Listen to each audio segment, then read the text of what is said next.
The Italian Tubular Cast-on is one of my favorite cast-ons, and it gives you this absolutely gorgeous rolled edge, and it just looks like your knitting just flows from one side to the other. So let's go ahead and get started. When you cast on, you're going to cast on with a needle size smaller than what your pattern calls for your ribbing. So you're going to go ahead and get your tail piece of yarn. And your setup for casting on is you're going to hold your yarn exactly the same way you would in the slingshot fashion, like you would for the long tail cast on. So when you do your first, instead of making a slip knot, I like to do that. I'll show you that again. Just like to put your needle on top and then twist towards your body and up to the sky. So that's going to count as your first stitch, which would be a knit stitch. So in order to cast on a purl stitch, you're going to go in the back, underneath, grab the top, and come up. And then for a knit stitch, you go around the front, up through the middle, grab that back yarn, and pull it up. So let's do that one more time. So for a purl stitch, you go behind the back yarn, up through the middle, grab that top yarn, twist it down. And then a knit stitch around the front yard, up the middle, grab that back yarn, twist it up. And so you are just going to do this back and forth for the number of stitches that your pattern calls for. And it should be an even number since you are going to be working a 1x1 ribbing from this cast on. So we just did a knit stitch, so we're going to do a purl, and then a knit. And then we'll do another purl and a knit. Okay. And just to show you how these are going to look on your needles, they can look kind of funny because they're not actual. They don't look like your long tail cast on loops. So we have 1, 2, 3, 4, 5, 6, 7, 8 stitches right now. If you need to help you with your counting,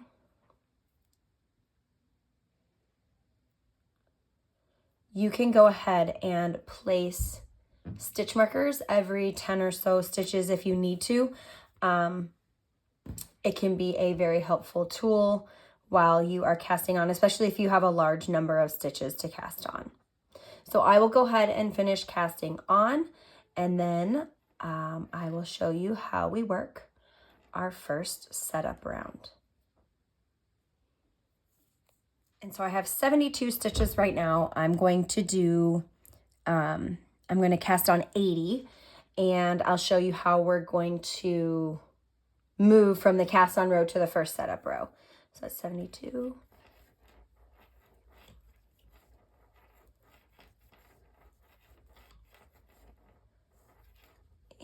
Okay, so you're always going to end on that purl cast on stitch. So what I like to do is I like to give this yarn another twist back there, just to secure it a bit, because what you're going to do when you work your first row is you're going to just turn your work and you work your first row flat. Your knit cast on stitches are going to be twisted the wrong way. I don't know if you can see that. So you're going to knit through the back loop so that you can orient those stitches the proper way. So you're going to knit through the back loop, and then you are going to bring your yarn to the front, and you are going to slip purlwise that purl cast on stitch, and then bring your yarn back to the back, knit through the back loop, bring your yarn to the front, slip purlwise, yarn back to the back, knit through the back loop, yarn in front, slip purlwise, move your yarn back to the back. So you are going to repeat those 2 stitches all the way down your row for that first setup row.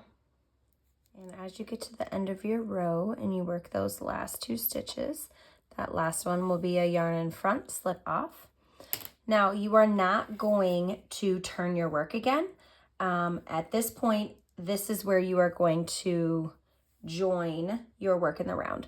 So you are going to make sure that your stitches are not twisted, which mine are currently. So I'm going to get this straightened out. There we go. So you want to make sure that your stitches are not twisted and that cast on row is along the inside of your circle that you're making. So go right ahead and put a stitch marker on to mark the beginning of your round. Okay, so to join in the round, all you're going to do is simply continue on. So our first row was knit 1 through the back loop, slip 1 with yarn in front. So this one is going to be, we are going to be slipping the knits and purling the purls this time. So when we slip the knits, we're going to leave our yarn in the back. So we are going to slip that knit stitch, and then you are going to purl. And then put your yarn in the back, slip that knit stitch, and purl. Yarn in back, slip that knit stitch, and purl. So you will do that all the way around for this round. Slip the knit with the yarn in back, purl. Slip with yarn in back, purl. When you get to the end of your row, you purl that last stitch. And then when you go to work the next round, you are going to knit 1 and then slip 1 with yarn in front. Just like we did with the first setup row, but instead of through the back loop, we're just going to knit as normal because our stitches are oriented the correct way. So setup round 3, you knit 1,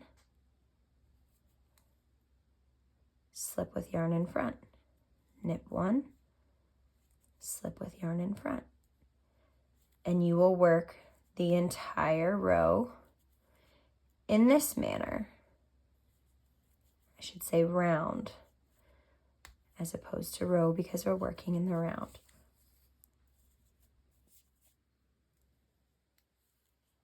Okay, here we are again, back at the beginning of our round after setup round number 3. So you can already see that beautiful rounded edge already starting to form. If you are familiar with double knitting, that is exactly what you're doing with these setup rows. We are going to work one more setup round before we get into our regular ribbing pattern. So on setup round 4, it's going to be just like setup round 2. So you're going to slip the knit with the yarn in the back, and then you're going to purl. Oops. You're going to slip, purl, slip with yarn in back, purl.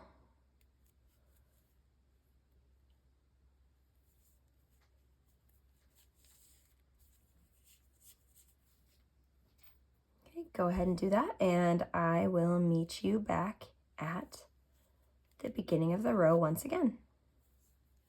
Okay, so now that we are back at the beginning of our round, we are not going to switch needles just yet. We are going to work one round of regular 1x1 ribbing, knit 1, purl 1, with the same size needle that you used for your cast on and the setup rows.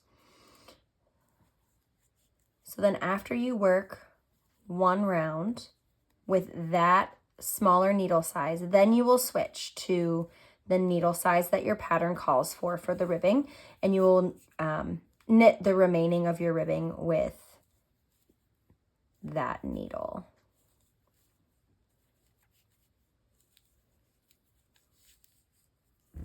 And you can see that beautiful rounded edge already starting, and it will look like this. All right, thank you so much.